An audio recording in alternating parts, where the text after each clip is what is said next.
수요 예배를 하나님께 드리기 위해서 함께 하신 모든 성도님을 환영합니다.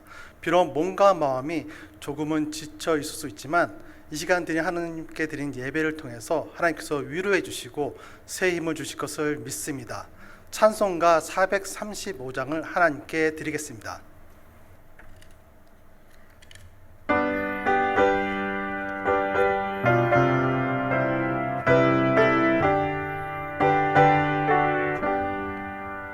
나의 영원하신 기여 생명보다 귀하다. 나의 갈 길 다가도 나와 동행하소서. 주께로 가까이 주께로 나의 갈 길 다가도 나와 동행하소서. 세상 복이 아니란과 모든 명예버리고 험한 길을 가는 동안 나와 동행하소서. 주께로 가까이 주께로 가오니 나의 갈 길 다가도 나와 동행하소서. 모든 골짜 지나가며 험한 마다 건너서 정구문에 이르도록 나와 동행하소서. 주께로 가까이 주께로 가오니 나의 갈 길 다가도 나와 동행하소서.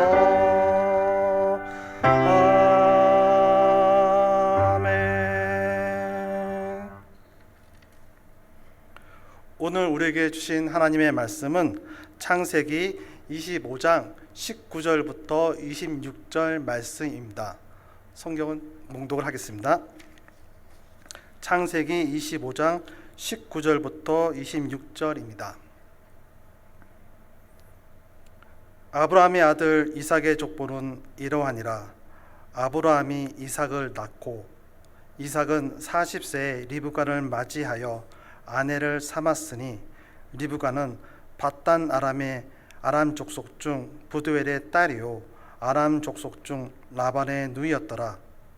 이삭이 그의 아내가 임신하지 못함으로 그를 위하여 여호와께 간구하매 여호와께서 그의 간구를 들으셨으므로 그의 아내 리브가가 임신하였더니 그 아들들이 그의 태속에서 서로 싸우는지라. 그가 이르되 이럴 경우에는 내가 어찌할꼬 하고 가서 여호와께 묻자온대. 여호와께서 그에게 이르시되 두 국민이 내 태중에 있구나. 두 민족이 내 복중에서부터 나누이리라. 이 족속이 저 족속보다 강하겠고 큰 자가 어린 자를 섬기리라 하셨더라. 그 해산 기한이 찬즉 태에 쌍둥이가 있었는데 먼저 나온 자는 붉고 전신이 토록 같아서 이름을 에서라 하였고 후에 나온 아우는 손으로 에서의 발꿈치를 잡았으므로 그 이름을 야곱이라 하였으며 리브가가 그들을 낳을 때 이삭이 60세였더라. 아멘.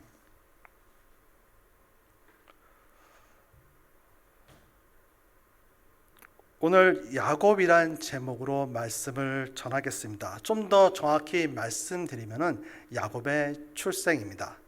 창세기 12장부터 50장은 많은 분들이 잘 알고 계시듯 아브라함, 이삭, 야곱과 요셉으로 이어지는 내 족장들의 삶이 기록되어 있습니다.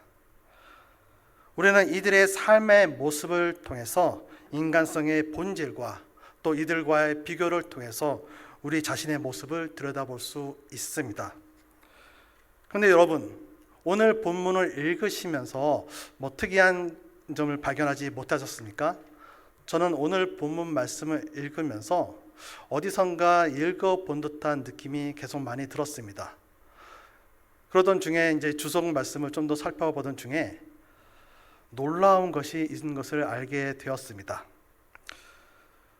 오늘 본문 말씀이 아브라함의 첫 등장 때와 거의 유사하다는 것입니다.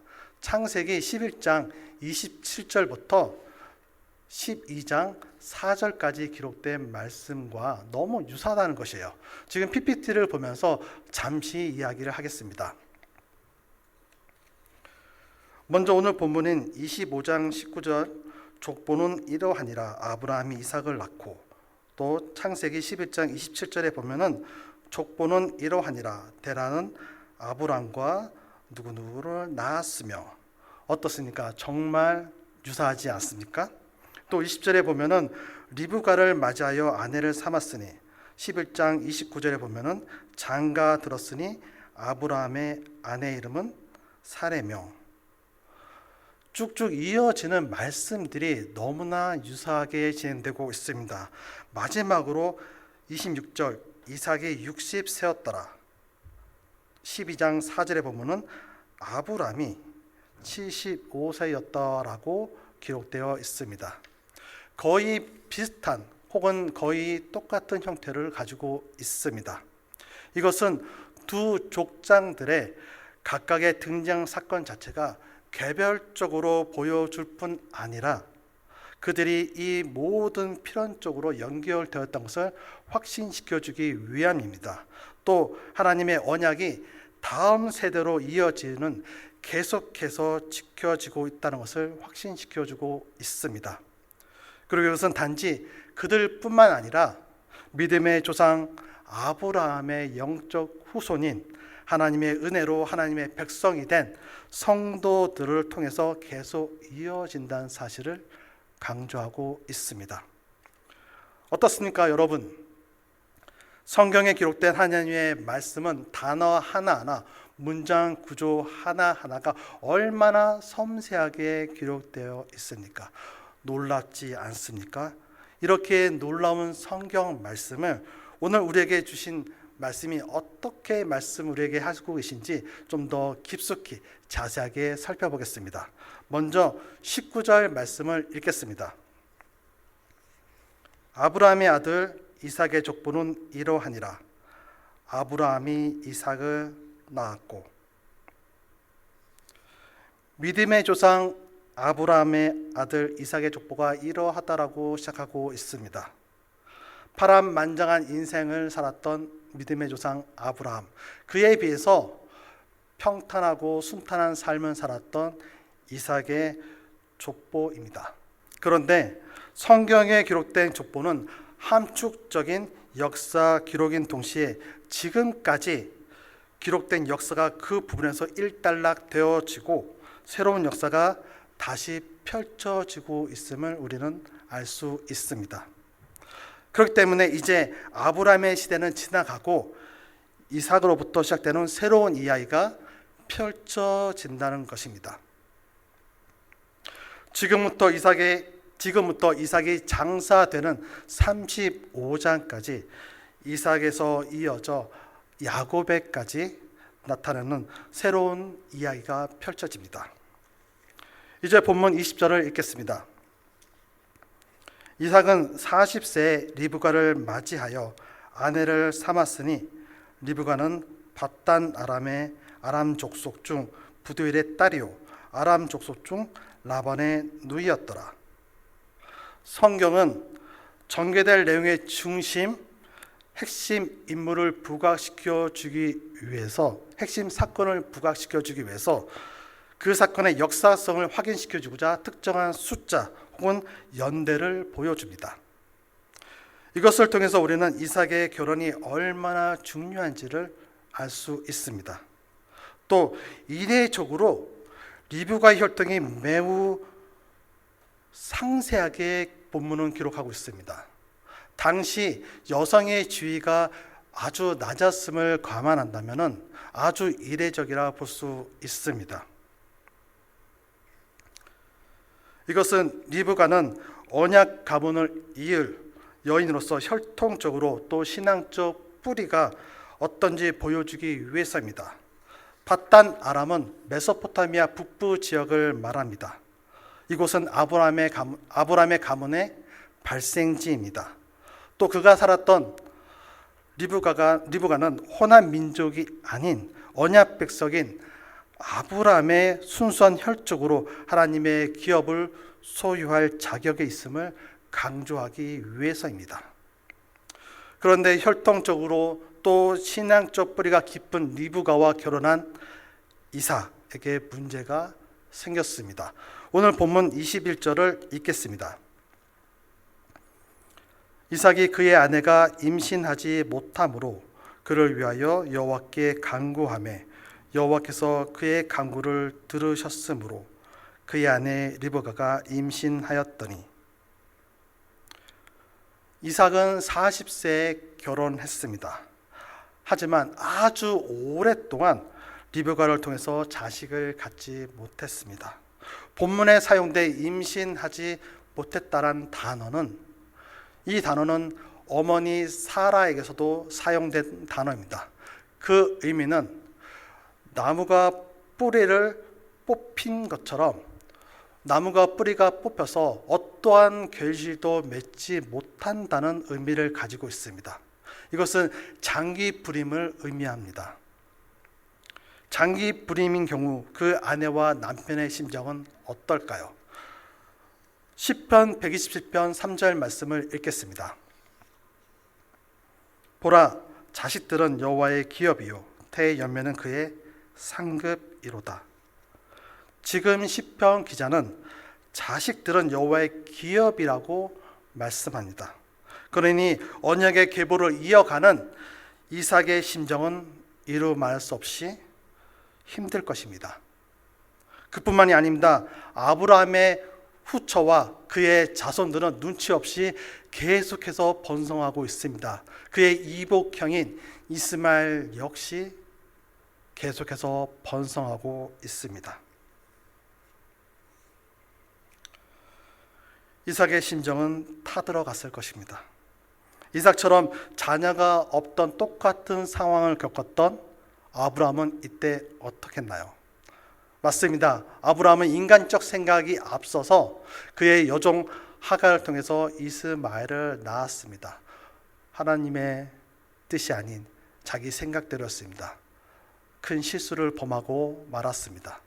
하지만 이삭은 그렇지 않았습니다. 실수한 아브라함과 같지 않고 그는 하나님의 때를 기다렸습니다. 어떻게 그는 하나님의 때를 기다릴 수 있었습니까? 오늘 본문 말씀에 기록된 것처럼 간구하면서입니다. 사실 오늘 본문 말씀은 원문에는 하나님께 간구하매가 문장 앞에 나옵니다. 이것은 하나님께 간구하는 것이 바로 핵심이기 때문입니다. 우리 모두는 우리의 생각을 앞세우기 전에 하나님의 말씀, 하나님께 간구하는 우리 모두가 되시기를 소원합니다. 아멘. 그리고 하나님이 이삭의 간구를 들으셨습니다.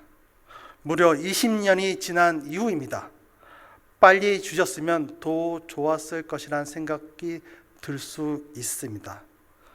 하지만 하나님은 왜 이렇게 긴 시간을 기다리게 하셨을까요?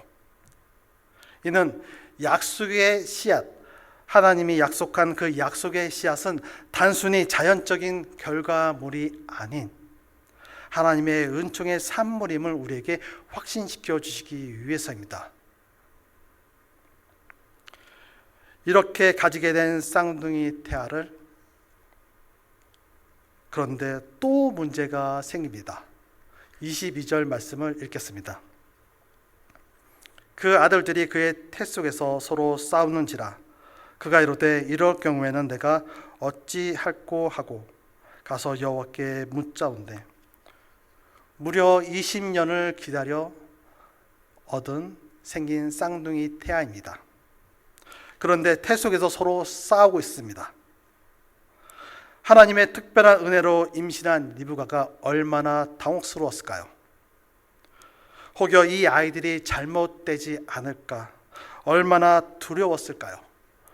오늘 본문은 원문에는 완전한 문장 형태가 아닌 띄엄띄엄 한 단씩 써져 있는 불안정한 문장 형태를 가지고 있습니다.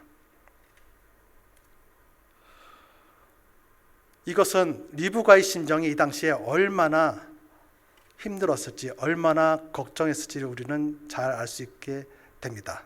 우리도 어떠한 무서운 일을 당했을 때 엄청난 고통 또는 너무나 당혹스러운 일을 당했을 때 할 말을 잊을 때가 많고 또 말을 더듬을 때가 많습니다. 이처럼 리브가는 딱 이와 같은 심정에 있다는 것입니다. 아이가 유산할까 걱정과 하나님이 주신 아이들인데 왜 아이들이 싸울까 하는 영적 걱정과 함께 리브가는 많이 혼란스러웠을 것입니다. 그래서 리브가는 내가 어찌할꼬 하며 바로 하나님께 달려갔습니다. 하나님께 간구했습니다. 하나님께 묻습니다. 리브가는 하나님께 묻습니다. 리브가의 위기 대처 능력 어떻습니까? 문제가 계속해서 생길 때, 문제가 생겼을 때 계속해서 한탄하며 걱정하며 원망하는 것이 아니라 바로 하나님께 달려간 리브가, 이것은 우리에게 많은 의미를 던져줍니다. 우리는 어떤가요? 지금 담임 목사님이 부재 중인 가운데 누가 잘못했네 잘했네 하진 않습니까? 이젠 어떡하지 걱정만 계속하고 계시진 않습니까? 혹은 이것은 내 할 바가 아니하며 무시하진 않습니까?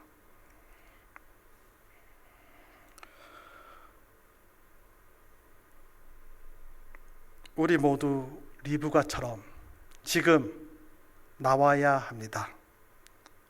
하나님 앞에 나와 물어야 합니다. 하나님께 기도드려야 합니다. 하나님의 말씀을 묵상하며 하나님의 뜻을 구해야 합니다. 사랑하는 성도 여러분, 7월 5일부터 아침 기도회가 시작됩니다. 우리 함께 모여서 기도하기를 소원합니다. 아멘. 이제 하나님은 하나님 앞으로 남은 리브가에게 말씀합니다. 23절을 제가 읽겠습니다. 여호와께서 그에게 이르시되 두 국민이 내 태중에 있구나. 두 민족이 내 복중에서부터 나뉘리라. 이 족속이 저 족속보다 강하겠고 큰 자가 어린 자를 섬기리라 하셨더라. 리브가가 하나님께 들은 말씀은 무엇입니까? 일단은 두 아이가 건강하게 태어난다는 것입니다. 아이가 건강하게 태어나야만 하나님께서 말씀하신 대로 이루어질 수 있기 때문에 당연히 지금 비록 싸운다 할지라도 유산의 위험이 있다 할지라도 분명 이 아이들은 건강하게 태어날 것입니다. 그리고 이어서 들은 말씀은 너무나 중요한 말씀입니다. 리브가 들은 것은 하나님의 주권적인 계획이기 때문입니다. 하나님의 예언이죠. 두 아이들 모두 큰 민족을 이룰 것이라는 것과 한 민족이 크게 강하게 될 것이라는 것입니다. 그리고 큰 자가 작은 자를 섬길 것이라는 예언입니다. 오늘 본문 속에 기록된 강하겠고라는 것은 지금 이 시대에만 강한 것이 아닙니다. 쌍둥이들에게만 강한 것이 아니고 이 민족들에 이어져 계속 태어난 다음 세대들에게도 그들은 여전히 강한 위치에 있겠다는 것입니다. 또한 섬길이라고 기록된 말씀은 노동을 하다, 노예가 되다는 의미가 있습니다. 이 말씀 또한 앞에서 강하겠고라는 말과 똑같이 지금뿐만 아니라 앞으로도 계속해서 한 민족은 다른 큰 민족에게 노예가 되고 계속해서 약한 민족이 된다는 것입니다. 섬긴다는 것입니다. 그리고 상적으로 이해하기 힘든, 당시 상황으로 이해하기 힘든 예언이 있습니다. 바로 장자가 동생을 섬긴다는 예언입니다. 당시에는 당연히 장자가 아버지의 모든 것을 이어받게 됩니다. 그렇기 때문에 장자의 권위는 강합니다. 그럼에도 불구하고 하나님은 장자가 아닌 동생이 더 강해진다라고 말씀하고 있습니다. 장자가 동생을 섬긴다고 말씀하고 계신 것입니다. 우리는 이 말씀을 통해서 무엇을 알 수 있습니까? 하나님은 인간의 판단이나 조건에 구애되는 것이 아닙니다. 오직 그분의 친히 선택하신, 하나님이 선택하신과 하나님이 원하시는 자를 들어 크게 쓰신다는 것입니다. 이것은 바로 하나님의 절대적인 주권을 말씀합니다. 로마서 9장 11절을 읽겠습니다. 그 자식들이 아직 나지도 아니하고 무슨 선이나 악을 행하지 아니한 때에 택하심을 따라 되는 하나님의 뜻이 행위로 말미암지 않고 오직 부르시는 이로 말미암아 서게 하려 하사. 아멘. 바울은 오늘 본문의 사건을 통해서 하나님의 주권적인 선택 교리를 말씀하고 있습니다. 그렇기 때문에 우리가 구원받기 위해서 무엇을 해야 한다, 교회를 잘 나오고 예배를 잘 드리고 기도를 잘 한다, 어떤 우리의 행동이 아니라 바로 하나님의 뜻과 하나님의 은혜로만 우리가 구원을 받을 수 있다는 것입니다. 마지막으로 24절부터 26절 말씀을 읽겠습니다. 그 해상 기한이 찬즉 태 쌍둥이가 있었는데 먼저 나온 자는 붉고 전신이 토록 같아서 이름을 에서라 하였고 후에 나온 아우는 손으로 에서의 발꿈치를 잡았으므로 그 이름을 야곱이라 하였으며 리브가가 그들을 낳을 때 이삭이 60세였더라. 드디어 우리의 야곱이 태어났습니다. 하나님의 때에 야곱이 태어났습니다. 당시 이삭의 나이가 60세입니다. 사람들은 말합니다. 너무 늦었다, 불가능하다라고 말하지만 이때는 바로 하나님의 때입니다. 먼저 태어난 형 에서는 보통 아이들보다 피부가 더 붉은 색을 띠고 있습니다. 그리고 온몸에는 털이 나서 마치 털옷을 입고 있는 아이처럼 태어났습니다. 그리고 이름처럼 동물적 기질로 드넓은 광야를 헤쳐나가며 사냥꾼의 삶을 살게 될 것입니다. 발꿈치를 잡고 태어나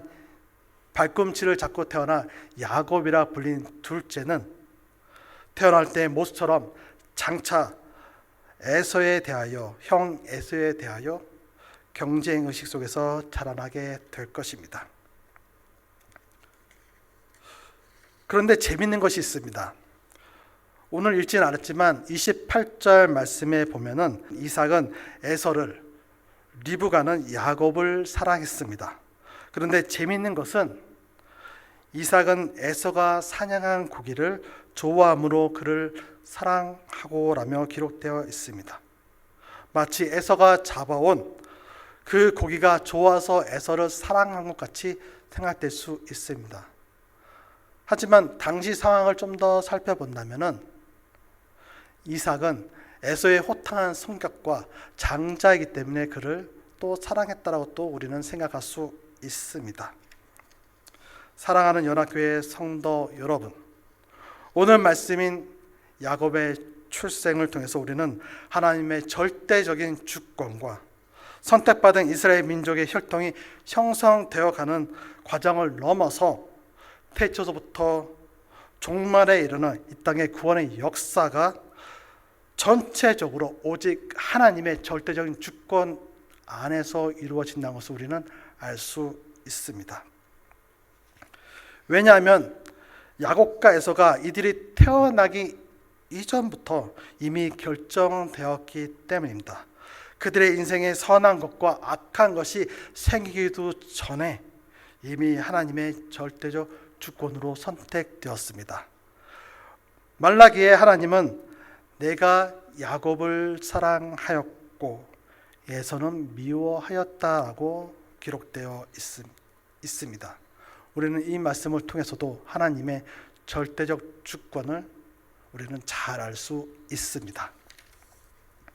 그리고 중요한 것은 앞에서 말씀드린 것처럼 하나님의 언약은 아브라함에서 이삭에 이어지는, 또 이삭에서 야곱으로 이어지는 언약이 단순히 이스라엘 민족에만 해당되는 것이 아니라 영적인 후손인 우리들에게 이어진다는 것입니다. 그렇기 때문에 이 자리에 모인 우리 모두는 하나님과 언약을 맺는 언약 백성이라는 것입니다. 그러므로 우리 모두는 하나님의 백성이기 때문에 우리는 서로에 대해서 정죄할 수 없습니다. 우리가 어떤 행위로 어떤 자격으로 하나님의 백성이 된 것이 아니고 우리 모두가 하나님의 주권적인 선택에 의해서, 선택이라는 은혜에 의해서 우리가 하나님의 백성이 되어 이 자리에 모였기 때문입니다. 사랑하는 성도 여러분, 지금 우리는 위기 속에 있습니까?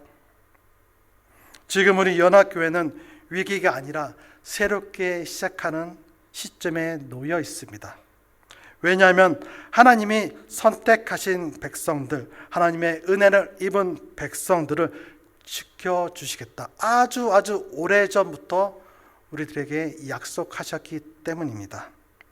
그렇기 때문에 우리는 서로를 다독이며 서로를 권면하며 하나님께 묻기 위해서 리브가처럼 지금 하나님 앞에 함께 나와야 합니다. 예전에 어떠했더가 아닙니다. 지금 우리는 하나님 앞에 나와야 합니다. 우리 그리스도인은 과거의 기억에 묻혀서 살아가는 정적인 사람들이 아닙니다. 우리 그리스도인들은 앞으로 나아오는, 계속해서 움직이는 동적인 사람들이기 때문입니다. 하나님을 찾고 하나님 앞에 나오는 우리 모두를 하나님이 지켜주시고 보호해 주시고 인도해 주실 것을 믿습니다. 지금 이 시간 함께 기도하겠습니다. 리브가가 태중에 싸우는 아이들을 보며 어찌할 거라 외쳤던, 한탄했던 그 심정으로 우리 모두 함께 여호와 앞에 기도드리겠습니다. 기도하겠습니다.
하나님 아버지 감사합니다.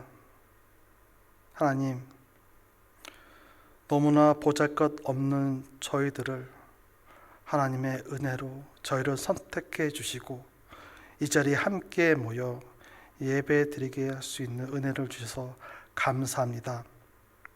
하나님, 오늘 말씀을 통해서 우리가 무엇을 먼저 해야 하는지, 하나님의 주권적 사랑이 어떠한지 우리는 잘 알게 되었습니다.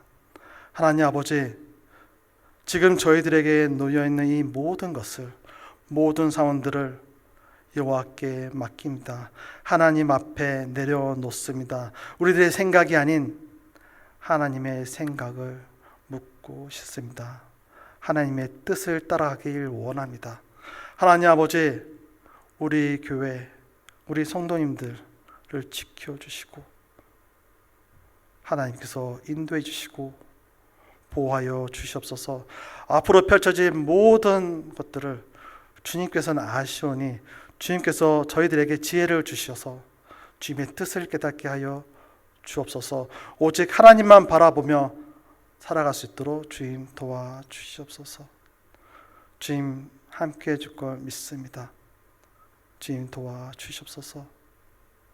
모든 걸 주님께 맡기며 살아계신 우리 주 예수님의 이름으로 기도드립니다. 아멘. 찬송가 90장을 하나님께 드리겠습니다.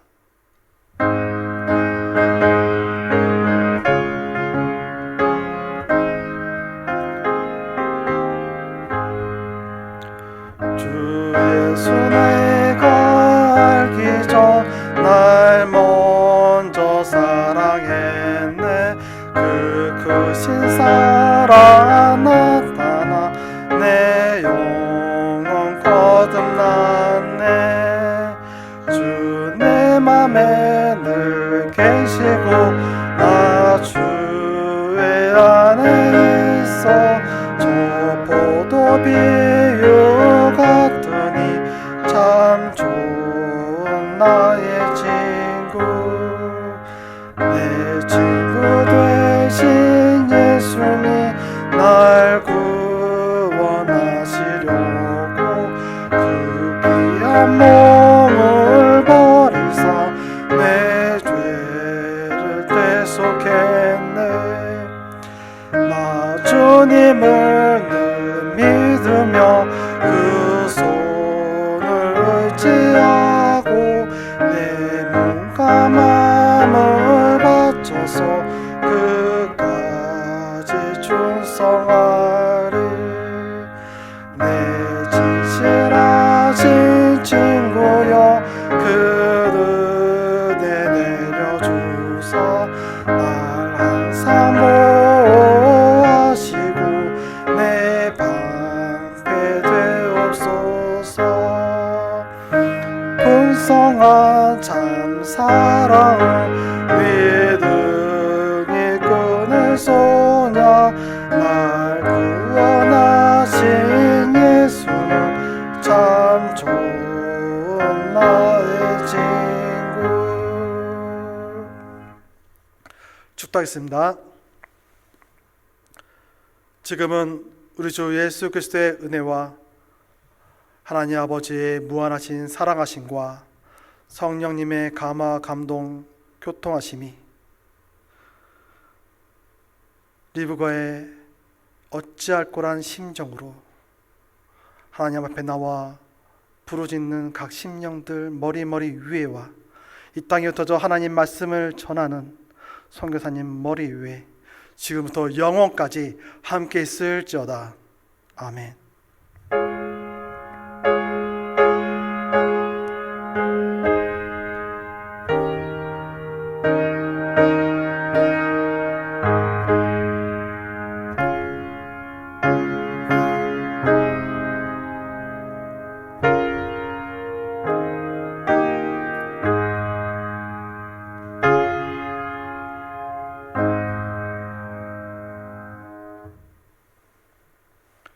예배를 마쳤습니다. 평안한 마음 되시고 남은 한 주간도 주님과 함께 승리하기를 소원합니다.